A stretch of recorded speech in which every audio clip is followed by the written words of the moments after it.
You're live now, sir. Hari Om. Namaste to all. Namaste to all. Prostrating at the lotus feet of Brahmanishta Sadguru Swami Sri Virajeshwara Saraswati on behalf of all of us and the entire Guru Parampara. Today's discourse on the commentary on the Acharyas Viveka Chudamani will continue by his grace with the Mangalacharana Shlokas. Om Shri Ganeshaya Namaha. Om Shri Mahasaraswatyai Namaha. Sadashivasamarambham Sri Shankaracharya Madhyamam Asmadacharya Paryantam Vande Guru Parampara. Shruti Smruti Purananam Alayam Karunalayam Namami Bhagavat Padam Shankaram Lokashankaram Shankaram Shankaracharyam Keshavam Badarayanam Sutra Bhashya Kruto Vande Bhagavantau Punah Punah Sarvavedanta Siddhanta Gosharam Tamagocharam Govindam Paramanandam Sadgurum Pranatosmyaham. Om Namo Bhagavate Virajeshwaraya. Harihi Om.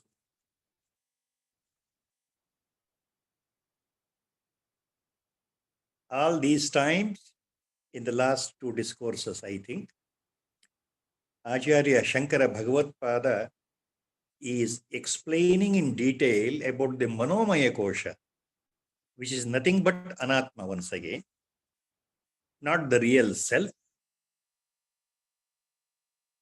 Manomaya Kosha, or what we call commonly as the mind, most powerful indriya in our body. So he continues on that.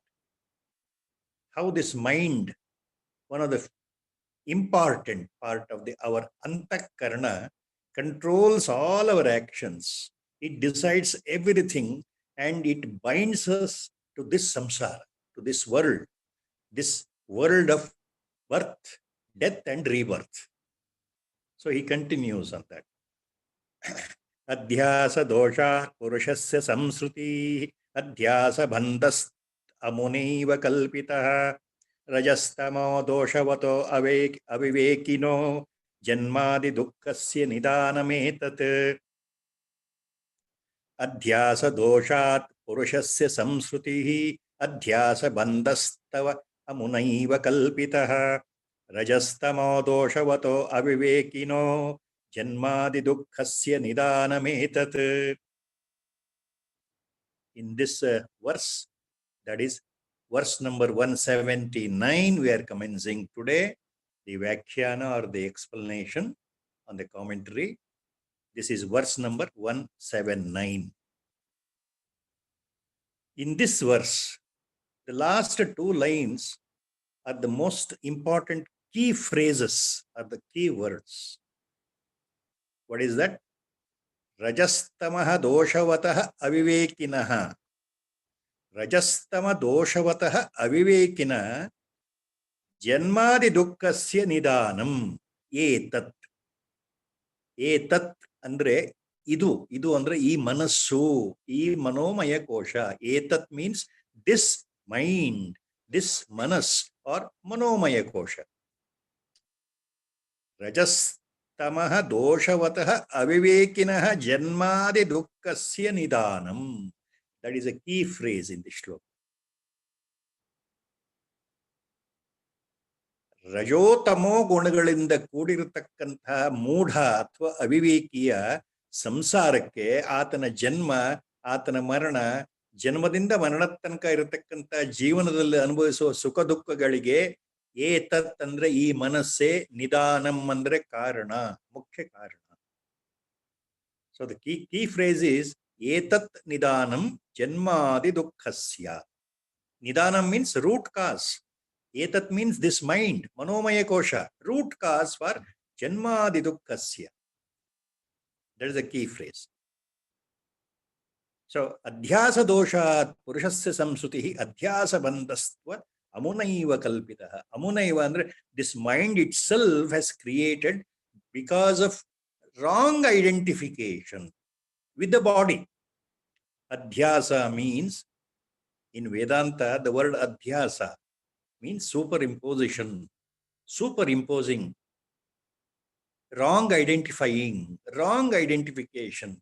See, the mind thinks that itself, along with the body, is myself.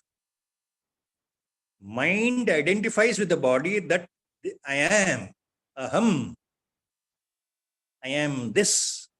So this is the adhyasa. This is the adhyasa means wrong identification. So adhyasa dosha, because of this wrong identification, man is involved in samsara. Man repeatedly has fallen into samsara, ocean of samsara, and then repeatedly is born, he lives, he suffers a lot with pain and pleasures, good things and bad things, good deeds and evil deeds, favorable things, unfavorable things, and finally he dies off, again to be reborn again. So this cycle continues. So who is responsible for this? Adhyasa dosha, by wrong identification. This man, by wrong identification, what type of man? Avivekinaha, rajastama doshavataha. Because of the rajoguna and tamoguna, because of predominance of rajas and tamas, the two important qualities of Maya itself.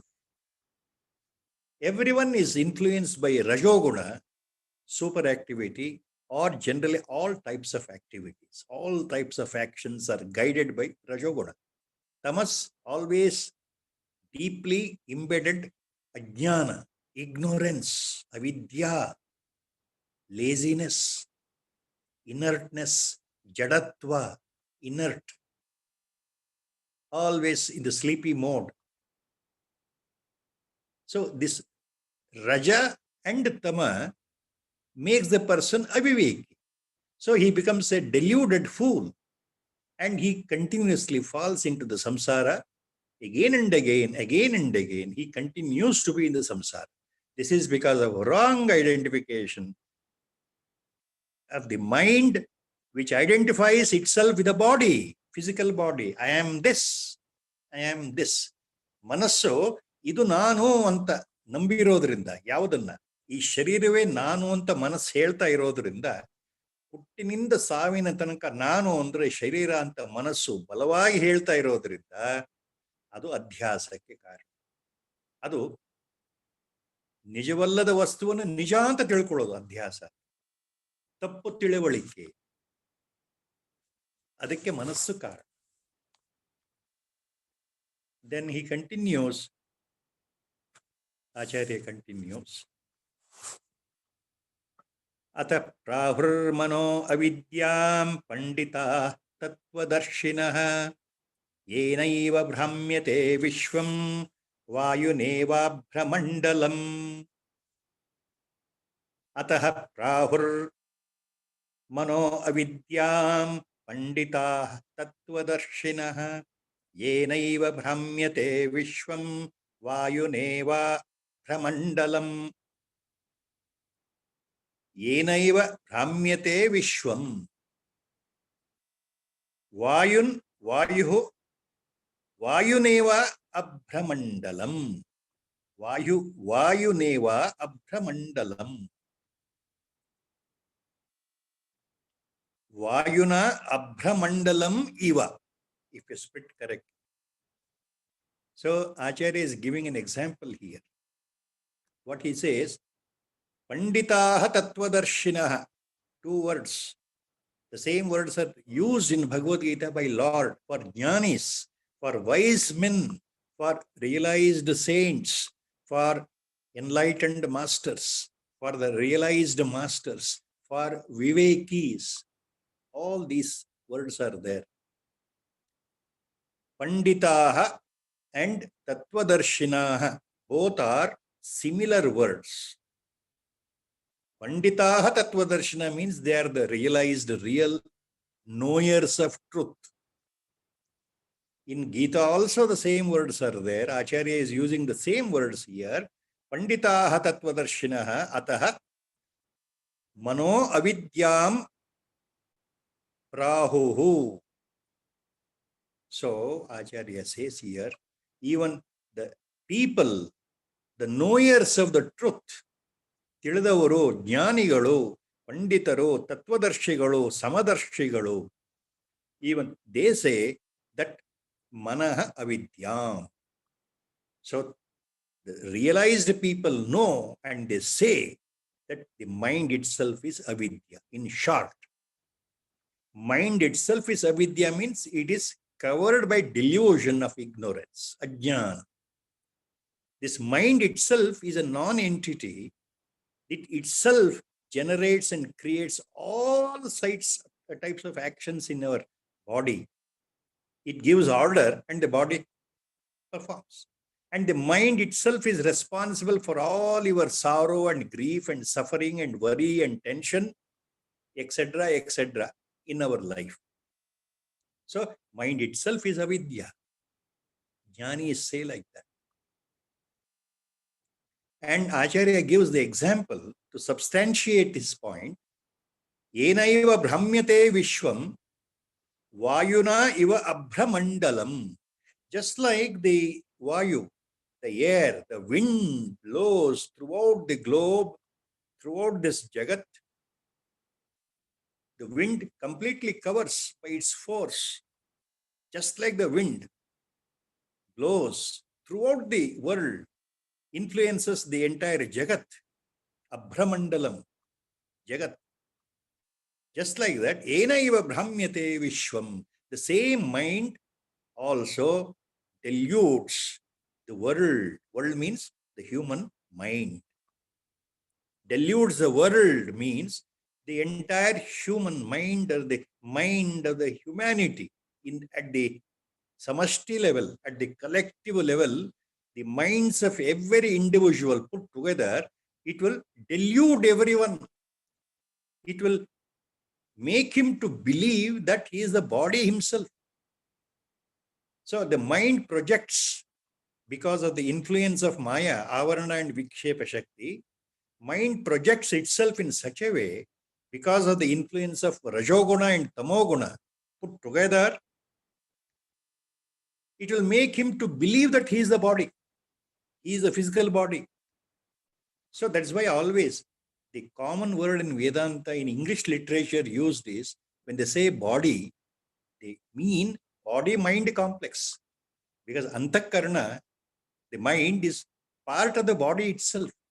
It cannot exist without the body. And the body cannot exist without antakarana, internal component. See, they're all closely related. Anyonya ashraya bhava. One cannot live without the other one.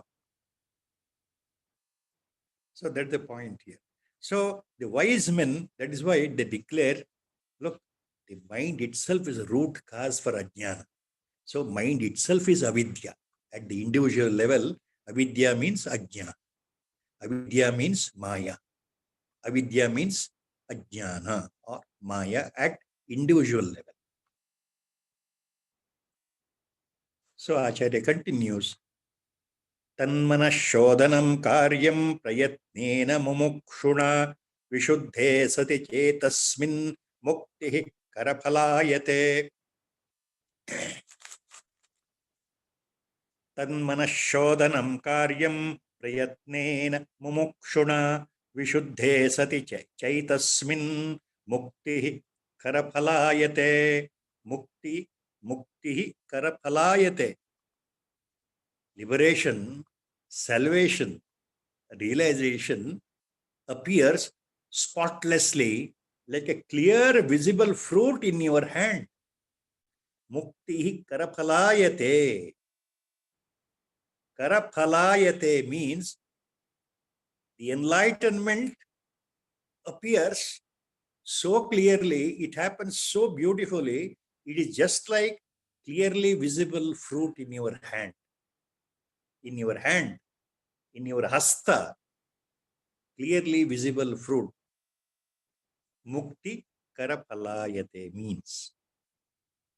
So Acharya says, Tanmanashodhanam karyam prayatnena mumukshuna vishuddhe sati chaitasmin mukti karaphalayate.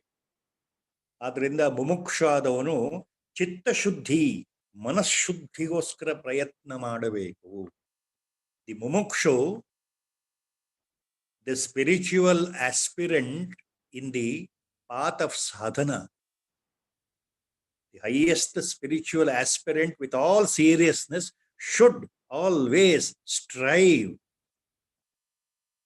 for chitta shuddhi, mano shuddhi, try for the purity of the mind. We have to try earnestly as much as possible to give up our rajoguna and tamoguna qualities.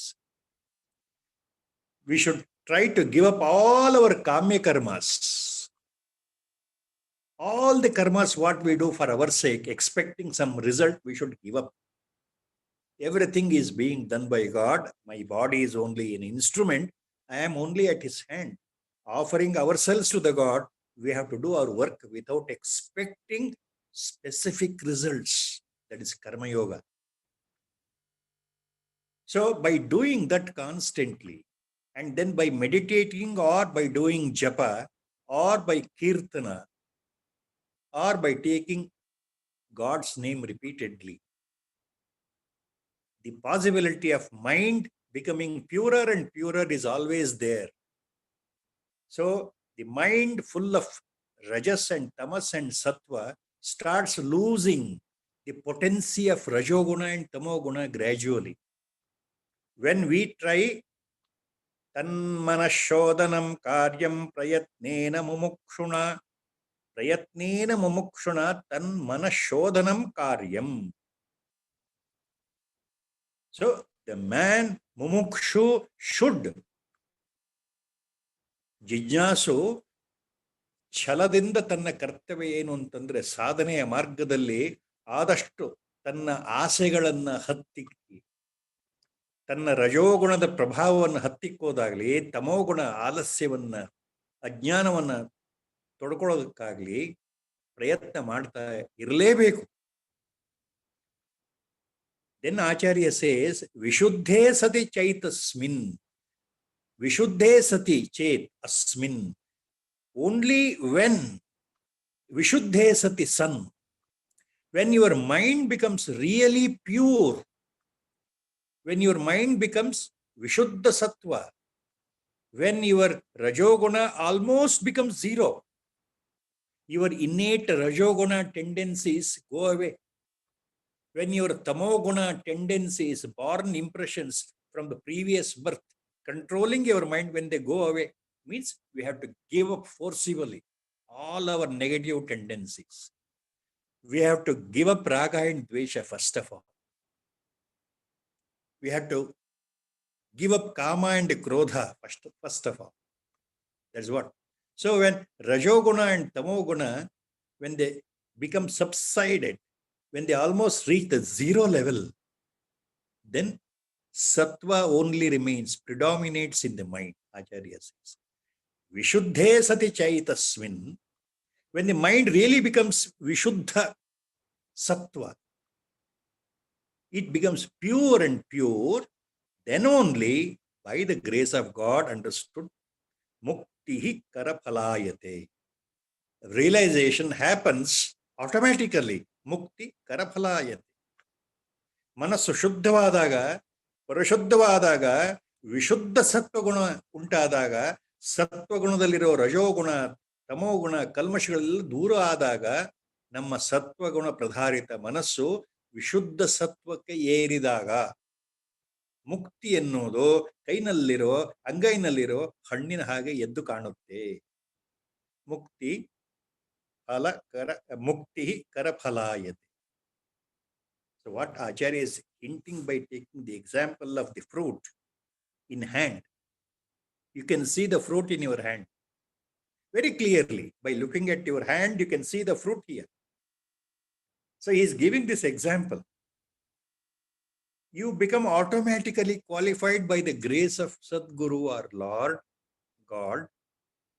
You have to do all initial serious sadhana by offering all your actions to God, surrendering yourself totally at the feet of the God, doing all your work without expecting any result.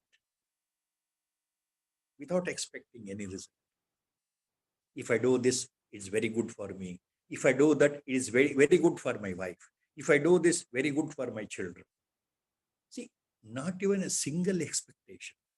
Do the duty sincerely. Leave the result to the God. That is the simplest way of Karma Yoga to remember, as we have understood by the grace of Guru. No, don't expect anything. Things happen. You do your duty. So when you perform your actions like that, the initial efforts, rest, God will take care. Rest, God will know when to give you the result, when to give you the fruit of the mukti, a fruit called mukti or liberation. He will decide. Sadguru will decide. It happens by His grace, dhatu prasadena.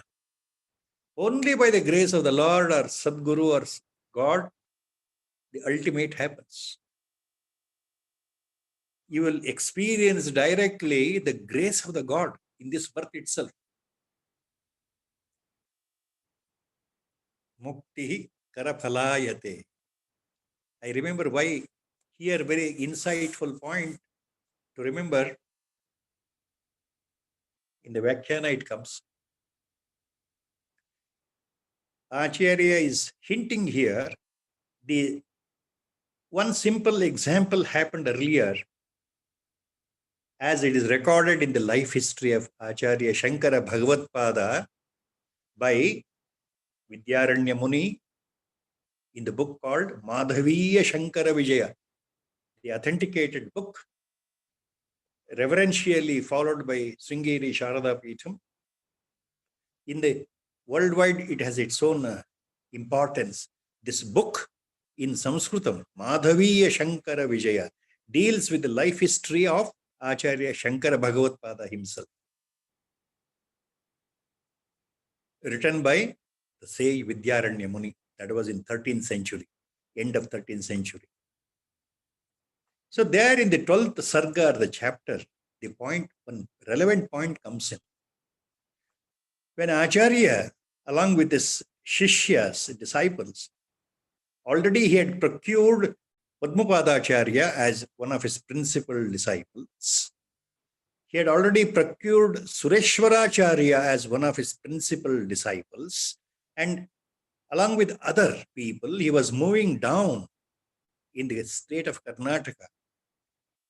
After visiting the Kollur, the Shaktipita of Mukambika, Divine Mother Mukambika Kshetra in Kollur, in the coastal area of Karnataka state, just near Kundapur, he was passing down towards Sringeri.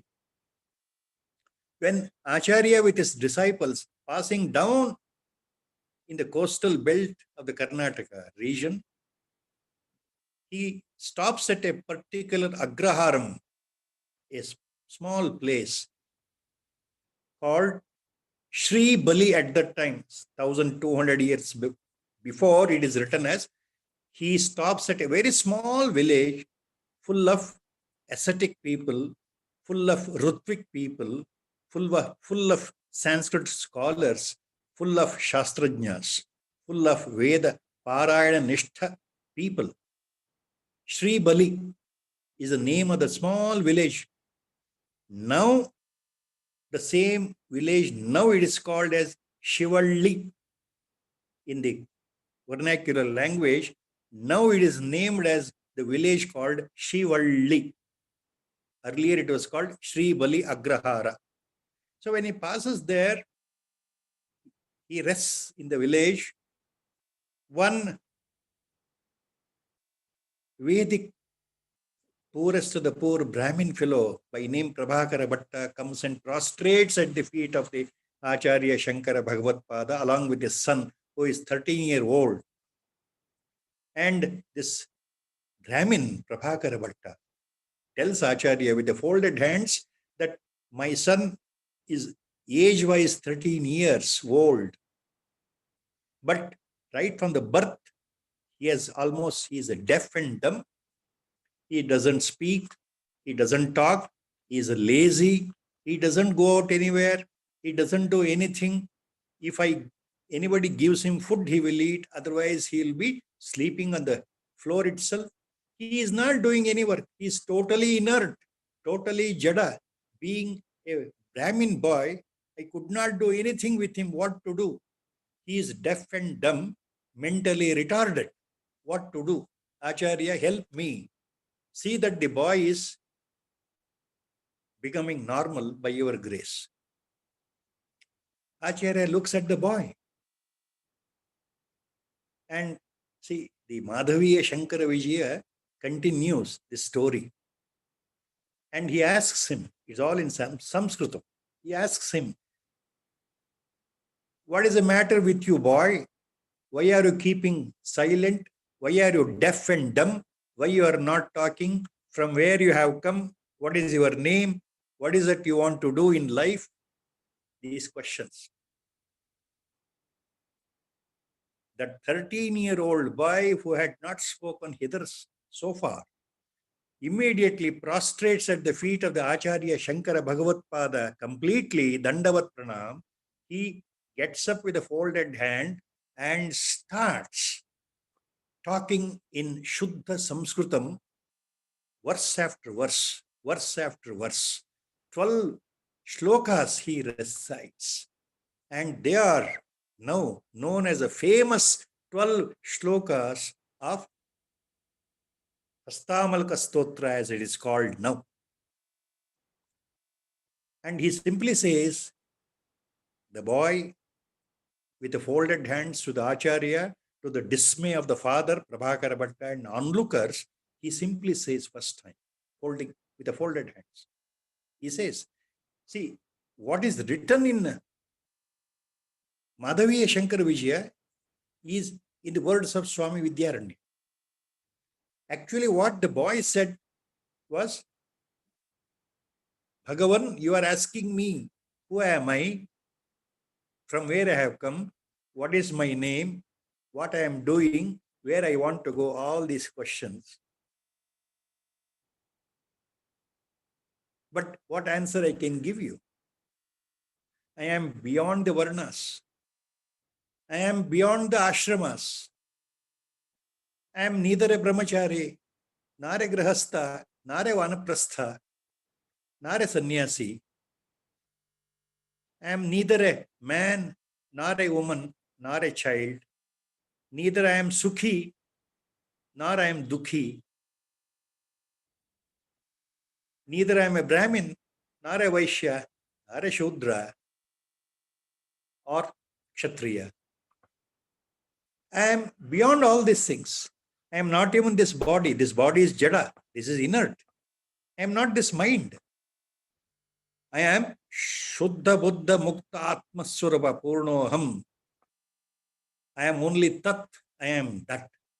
And he prostrates again by saying that in 12 slokas. Then Acharya Bhagavatpada was dismayed, surprised.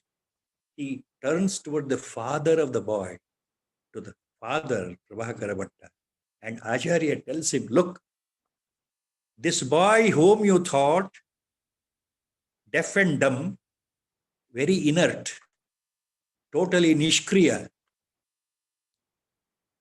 like a mentally retarded fellow, actually is the highest, greatest level Brahmajnani. He is a Brahma Vidvarishtha. He is beyond everything. He knows everything. He is personification of Parabrahma Sarupa. He is Sakshat Parabrahma Sarupa in the human body. Look, what all he spoke is nothing but, it is just like Amalaka, Phala, just like the fruit called gooseberry in your hand. In the hasta, if you keep the Amalaka fruit, you can see so clearly. So what all he spoke about the reality, supreme reality, it appeared just like a fruit in your hand. Amalaka is the fruit that is named for the gooseberry, as we call in Sanskritam. Hasta means hand. So I name him now, from now onwards, as Hastamalaka Acharya. And he tells the father, he is of no use to you. Give it to me. He is my disciple. I'll take away him with me. So that is how the third disciple, Hastamalaka Acharya, was, he appeared there in the life history of Acharya Shankara Bhagavatam. So the word Hasta Malaka means Amalaka, fruit visible in your hand. I remember that. Mukti Kara Halayate. So Acharya is using that. When the mind becomes pure and pure, when vasanas almost go away, when you stop doing your kamya karmas, stop doing work expecting some result, that you should, if I do this, this will happen. I have to earn more money because I want happiness.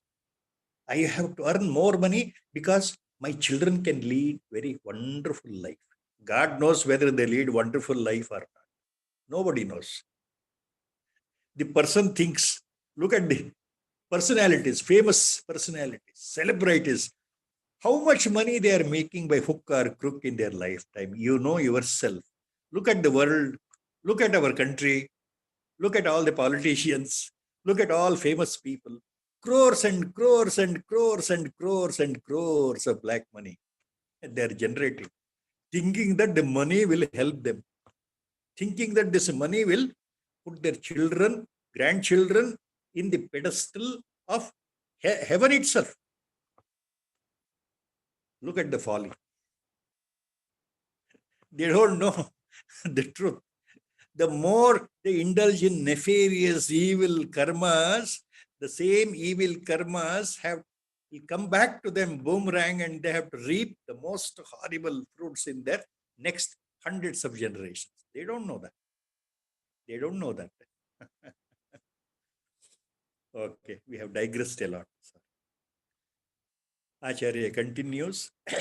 Mokshaika saktya vishayeshu ragam nirmolya sanyasya cha sarvakarma satshraddhaya yashavanadinishto rajasvabhavam sa dhunoti buddhe.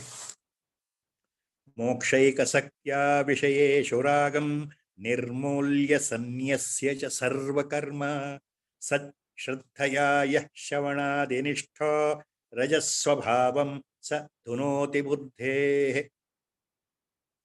Mokshaika saktya vishayeshu ragam nirmulya sarva karma sanyasya. Key phrases.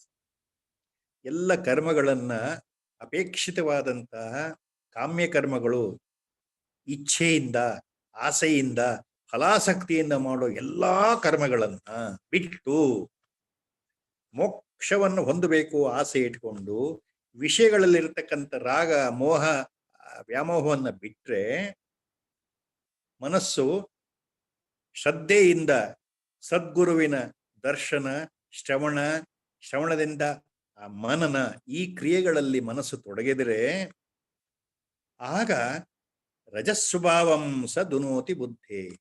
ಈ ಮನಸ್ಸು ರಜೋಗುಣವನ್ನ ಕಳ್ಕೊಳ್ಳಕ್ಕೆ, ತಮೋ ಗುಣವನ್ನ ಕಳ್ಕೊಳ್ಳಕ್ಕೆ ಮನಸ್ಸು ಶುದ್ಧಿಗೆ ಸಹಾಯವಾಗುತ್ತದೆ. ಇದು.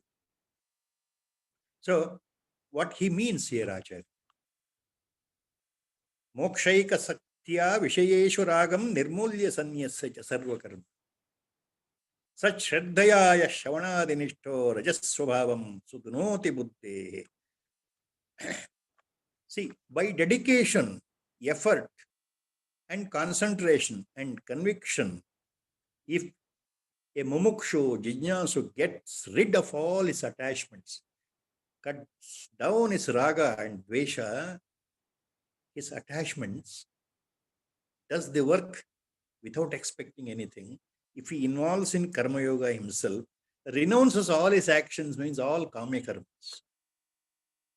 Renouncing sarva karma sannyasa means technically not simply sitting quiet in a corner of the house.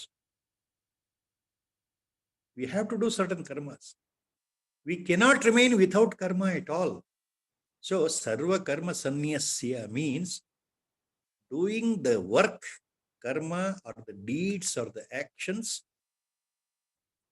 offering ourselves to the Lord for the sake of the Lord, with the help of Ishvara Samarpana Bhava, only to please the God. Ishvara Prityartham, Acharya uses these words elsewhere number of times. To please the God, let me do the work as a seva in the world as I am born. Let me do the work, let me do the karma for the family members, whatever it is, as a seva to the God. Not expecting any result here, that if I do this one, something will happen. If I help somebody, something will happen. Not like that. Offering ourselves to the God, doing for the sake of the God, for the bhakti, for the love of the God. So when we do the actions like that, then sat shraddhaya shavanadinishtaha rajasvabhavam sa dunoti buddhe. And when you become shavanadinishtaha, when you go to a guru, when you meet a Sadguru, sit at his lotus feet, listen, Shavana, hear and listen what he says, his Upadesha, internalize, manana, reflect on that. So if you are fortunate to meet a Sadguru and listen to him attentively, follow his Upadesha correctly, Shavana, manana, nididhyasana, then start meditating as per his advice. After manana, nididhyasana. Nididhyasana in short means, in brief, meditation, dhyana. Japa, it includes either japa or dhyana, whatever it is. In short, I am briefly summarizing. So if you continue that in the presence of a Sadguru, listening to his Upadesha, reflecting on that Upadesha, Shavanadi, etc., listening, manana, reflecting, contemplating, thinking repeatedly what Guru said, recollecting repeatedly what Guru has said, reading the books about the Guru Vachana or the Upadesha, lest we forget it, reflecting, thinking, reflecting, and then doing japa or meditation, nididhyasana. By doing that, what happens? Rajasvabhavam sa dunoti buddhe. So, Rajasvabhavam dhunoti, he will get rid of rajas and tamas effects in his life. The effects of rajoguna, tamoguna will be nullified by these actions. ತನ್ನ ಮನಸ್ಸಿನ ರಜೋಗುಣ ತಮೋಗುಣಗಳನ್ನ ಕಡಿಮೆ ಮಾಡಿಕೊಳ್ಳಕ್ಕೆ ಸಾಧನ ಅಂದ್ರೆ ಶ್ರವಣಾದಿಗಳನ್ನ ಮಾಡಬೇಕು ಸದ್ಗುರುವಿನ ಬಳಿಯಲ್ಲಿ. So he should go to a Sadguru earnestly and do all these things, whatever he says. My Gurudev once, long back, while talking on these things, at a higher level, he was telling me, very deeply he was telling me, how people mistake that by looking at a Sadguru himself, everything is done. It is not like that, he said. The sight of a Sadguru doesn't give you a guarantee of salvation, he said. Just because you go to a Sadguru, a Brahmanishta Sadguru, there is no guarantee at all that you are liberated now itself in this birth. No. He said, there are number of qualifications, number of tests you have to pass through. There are number of steps you have to go through. My Sadguru told me in person. He said, Gurudeva said, there are number of steps to be graced by Sadguru, to be graced by God. Paramatmana, ಭಗವಂತನ ಅಥವಾ ಸದ್ಗುರುವಿನ ಅಥವಾ ಆತ್ಮನ ಕೃಪೆ ಆಗಬೇಕಾದ್ರೆ, ಅನುಗ್ರಹ ಆಗಬೇಕಾದ್ರೆ ಈ ಎಲ್ಲ ಸಾಧನೆಗಳನ್ನು ಮಾಡಬೇಕಪ್ಪ ಅಂತ ಸದ್ಗುರುಗಳು, ನನ್ನ ಗುರುದೇವರು ನನಗೆ ಒಮ್ಮೆ ಹೇಳಿದರು. ಏನದು? Our Gurudev said, step wise, he said, remember these things, he said. Guru Shushrusha, number 1. Guru Shushrusha means Guru Seva, number 1. Followed by Shravana, listening. Listening the Guru's words. Shravana, number 2. Followed by Grahana, number 3. Grahana means correctly incorporating, remembering what the Guru has spoken. Internalizing, it is called. Arthavana sariyagi grahisodu, grahana, number 3. Then 4th one, manana, contemplation, reflection. ಮನನ ಮನಸ್ಸಿನಲ್ಲಿ ಪುನರಾವರ್ತನೆ ಮೆಲುಕು ಹಾಕೋದು. ಗುರುಗಳು ಹೇಳಿದ್ದನ್ನು ನೆನಪಿಸ್ತಾ ಇರೋದು. ಗುರುಗಳು ಹೀಗೆ ಹೇಳಿದ್ರು ಅಂತ ನೆನಪು ಮಾಡ್ಕೊಳ್ತಾ ಇರೋದಕ್ಕೆ ಮನನ. ಮನನ, reflection, remembering, recollecting what all Guru said. Every day, every time, every day, because you forget tomorrow. So 4th one is, first one is Guru Seva, followed by Shravana, followed by Grahana, followed by 4th one, Manana. Then he said, Uha Poha. You have to do Uha Poha. Uha Poha means Uha plus Apoha, 2 words combined. Uha Poha means questioning yourself in your own mind. You have to put the question, you have to find the answer. What Guru said, is it like this or is it like that? So you take up a doubt in your own mind, look into Swadhyaya by other scriptures, the holy books, see any contradiction is there about what Guru said in those books. Especially Upanishads are the Pramanas. So you think you have a doubt and then you try to clarify yourself the doubts. Uha Poha. So you should become adept in that.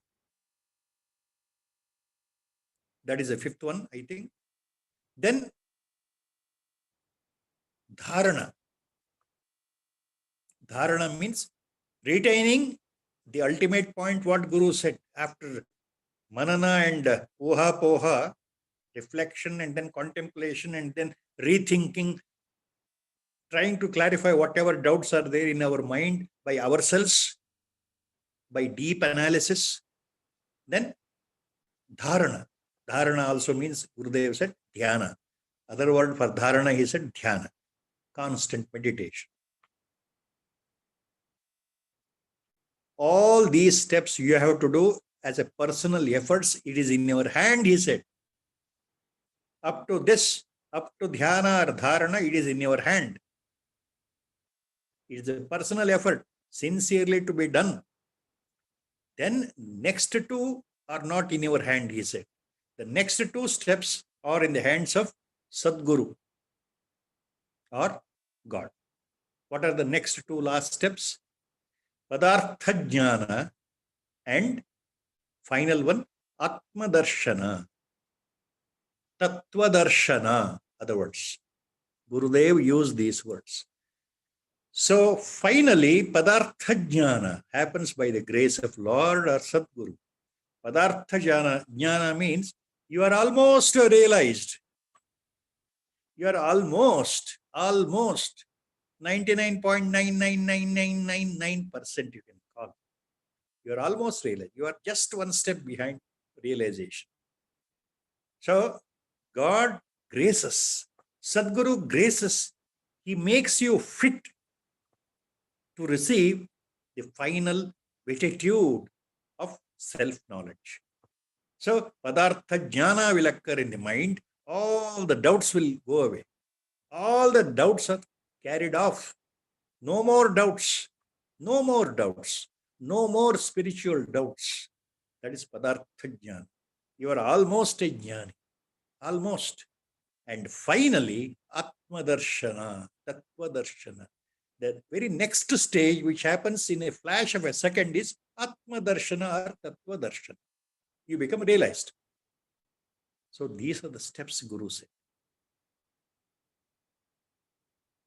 Steps in sadhana. I repeat. Steps in spiritual sadhana, Gurudev said. Guru Seva. He starts with that first. Guru Seva, followed by Shravana, followed by Grahana, followed by Manana, followed by Uhapoha, followed by Dharana or Dhyana, followed by finally Padartha Jnana and Atma Darshan. With the highest level knowledge he was imparting on a one-to-one basis long back to me. I remember this. Then suddenly, by his own grace, for the sake of posterity, a question appeared in the mind, here in me. I took the permission of Gurudeva to ask a question. He said, yes. Then the question came from my mouth. I asked Gurudeva, Gurudeva, there are so many spiritual aspirants, sincere spiritual seekers, but unfortunately, they might not have met a Sadguru now in their lifetime so far. They have longed sincerely to be guided by a Sadguru, but they have not met. They have not been associated with a Sadguru or a realized Brahmajnani. So when such people, if they don't find a Sadguru in this life, what is their plight? What is their fate? They know that so and so is a Sadguru, but they could not meet him because already he has left the body. He is no more in the physical body. Then what to do? Then Gurudev remained silent for a few seconds. I was waiting for an answer.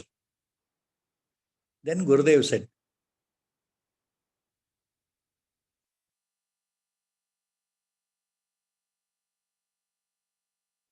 any mumukshu, serious jijnasu, serious spiritual aspirant, if he wanted to see a Sadguru in physical form, but who has already left the body, he need not feel sorry about that. He can meet any one or two, the closest antaranga shishyas of such a Sadguru who has left the body. Those antaranga shishyas radiate the same knowledge of Guru has given them, and by looking at them, following their advice and doing the seva to those people, it reaches Sadguru immediately. So let them not feel sorry that they had no occasion, that they could not do any Guru seva because Guru is no more in the body form. They wanted to do the Guru seva first, or Guru Shushrusha. Guru seva can be done by three ways, our Gurudev said. Kaya, Vacha, Manasa. Kaya, Vacha, Manasa. Threefold Guru seva. So if it is not possible for anybody, because the Guru has already left the body, physical body, they can consider, treat the one or two, the closest antaranga shishyas of such a Sadguru, and do the seva to such shishyas. It is as good as it will be reaching the Sadguru. That's what our Gurudev said. And he gave an example, one or two examples to make it very clear. He took the example of Swami Adbhutananda, one of the 12 primary disciples of Sri Ramakrishna Paramahamsa Maharaj in Calcutta. People who came to know about Ramakrishna Paramahamsa life later, after Paramahamsa left the body,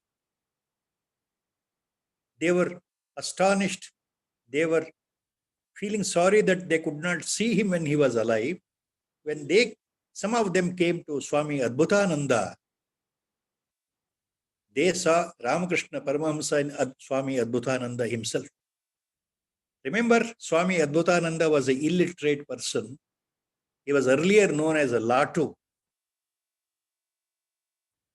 totally illiterate. only by the grace of Paramahamsa he became a Brahmajnani, highest Brahmajnani, like Hastamalkacharya. So people saw Ramakrishna Paramahamsa in Adbhutananda himself, and they were blessed, and they did all the seva to him, and they were totally blessed. The grace was there in their life. Gurudev gave the example. Gurudev gave another example of Mahendranath Gupta also. People who came to know about Mahendranath Gupta then started treating him as their guru and did all the Guru Seva to him, and they also became realized, because Mahendranath Gupta was totally blessed, graced by Ramakrishna Paramahamsa himself. So these are the small things our Gurudev, but profound things he said. We have to remember such things in life. So initial efforts we have to do. We have to do. Final beatitude, God will take care. God will look after. Then Acharya continues, Manomayo napi bhavet paratma adyantavatvat parinami bhavat dukkhatmakatvat vishayatvaheto drashta hi drushyatmataya na drushtah. Manomayopi napi bhavet paratma adyantavatvat parinami bhavat dukkhatmakatvat vishayatvaheto drashta hi drushyatmataya na drushtah. Manomayaha na api bhavet paratma. Very first line in the shloka. ಆಚಾರ್ಯರು ಹೇಳ್ತಾ ಇದ್ದಾರೆ, ಈ ಮನೋಮಯ ಕೋಶ ಅಂದ್ರೆ ಈ ಮನಸ್ಸು, ಈ ಅಂತಃಕರಣ ವೃತ್ತಿ, ಪ್ರಬಲವಾದ ಮನಸ್ಸು ಖಂಡಿತ ಪರಮಾತ್ಮ ಆಗ್ಲಿಕ್ಕೆ ಸಾಧ್ಯ ಇಲ್ಲ, ಆತ್ಮನಾಗ್ಲಿಕ್ಕೆ ಸಾಧ್ಯ ಇಲ್ಲ, ಬ್ರಹ್ಮ ಪದಾರ್ಥ ಆಗ್ಲಿಕ್ಕೆ ಸಾಧ್ಯ ಇಲ್ಲ. So Acharya is very clear cut telling this mind cannot be the Paramatma, this mind manomaya kosha cannot be the Atma Swarupa, this cannot be the Parabrahma Vastu, Adyantavatvat Parinami Bhava, because it has a beginning and it has an end. This mind has a beginning and it has an end. And it goes on changing as the days pass through. See, mind is projected when the birth occurs, human birth occurs. Mind is confined to the body. And when the human body dies, the mind also will die. Then Acharya says, this is Adyantavatvat. There is no beginning, there is no end for the mind. No, I'm sorry, I'm putting it wrong. Acharya says, Adyantavatvat. It has a beginning and it has an end. It is generated when the birth occurs. It will die when the death occurs. So, whatever is born, whatever is going to die cannot be Brahma Vastu, Brahma Padartha. Because Atma Vastu, Parabrahma Vastu is Adi Antarahita Vastu. It has no beginning, it has no end. Neither it is born nor it will die. It is Aja and Amara. It is ever existing, non-changing, eternal, omnipresent. All these words. All these words.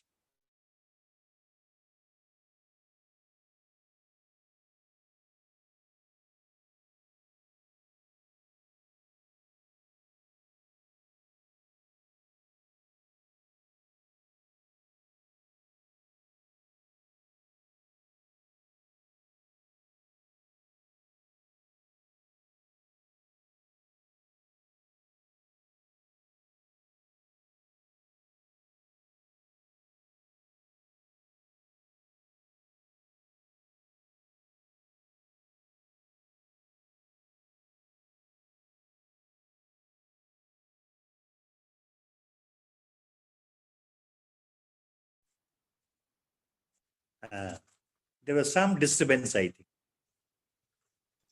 Yes, sir. Now you're audible. Now you're audible, sir. There was some, I don't know how it happened. So the mind itself, its innate nature is suffering. दुःखात्मकत्वात् विषयत्वहेतो दृष्टा हि दृश्यात्मतया न दृष्टः.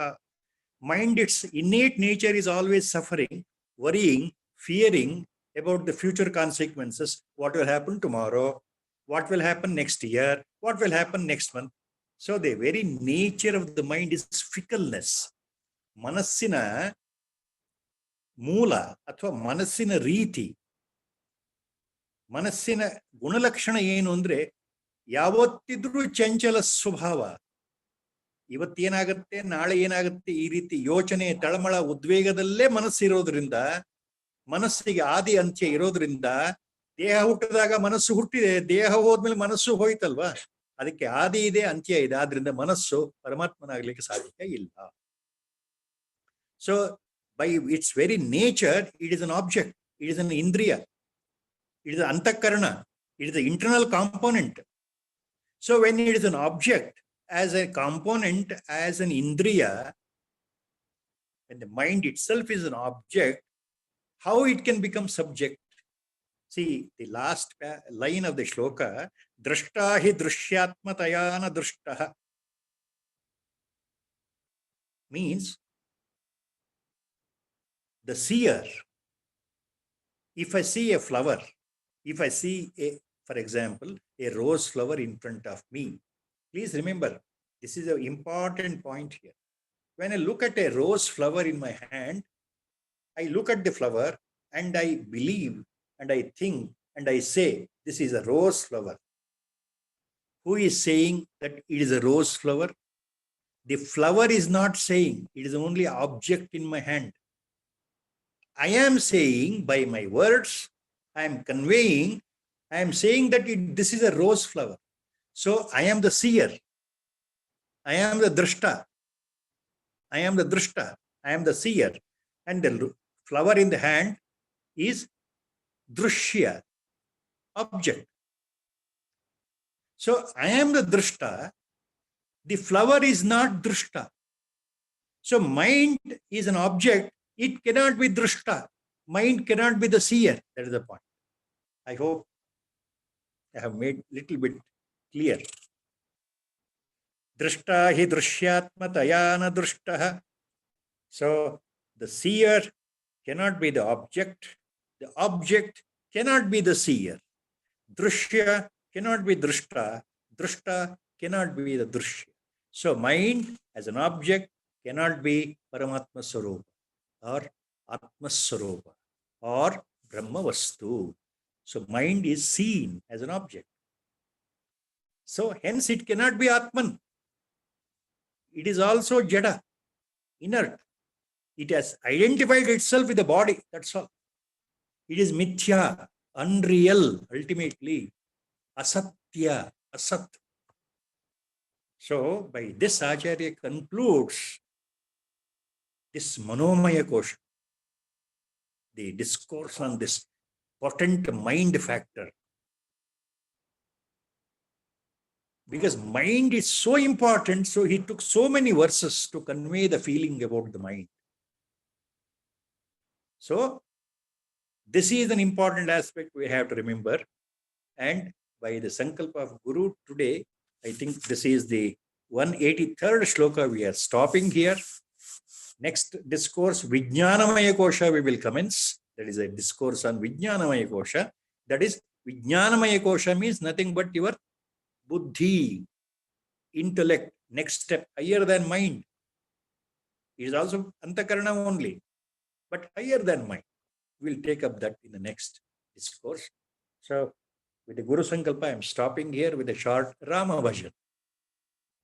Sri Rama Jaya Rama Jaya Jaya Rama. Sri Rama Jaya Rama Jaya Jaya Rama.